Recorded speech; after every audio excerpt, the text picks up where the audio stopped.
ಅಮ್ಮ ಅಪ್ಪ ಪ್ಲೀಸ್ ಅಪ್ಪ ಈ ಥರ ಎಲ್ಲ ಕುಡ್ಕೊಂಬಂದು ಅಮ್ಮನ ಹೊಡಿಬೇಡಪ್ಪ ಪ್ಲೀಸ್ ಅಪ್ಪ ನೀನು ದಿನ ಕುಡ್ಕೊಂಬಂದು ಅಮ್ಮ ನೋಡಿದ್ರೆ ಅಮ್ಮ ಏನಪ್ಪ ಮಾಡ್ತಾಳೆ ಅಪ್ಪ ನೀನು ಏನೋ ಕೆಲಸ ಮಾಡಬೇಡಪ್ಪ ಅಮ್ಮ ನಾವು ದುಡಿಸಾಕ್ತೀಯಪ್ಪ ನಿನ್ನ ಅಮ್ಮನ ಮಾತ್ರ ಏನೋ ಅನ್ಬೇಡಪ್ಪ ಪ್ಲೀಸ್ ಕಾಲು ಬೀಳ್ತೀನಪ್ಪ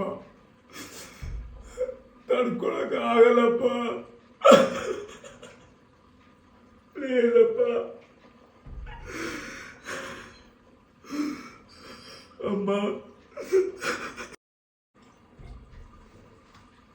ಅಪ್ಪ ಏನಪ್ಪ ನೀನು ಎಷ್ಟು ಹೇಳೋದು ಅರ್ಥ ಆಗಲ್ವಾ? ಕುಡ್ಕೊಂಬಂದು ಅಮ್ಮನಿಗೆ ಯಾಕೆ ಕೊಡ್ತೀಯಾ?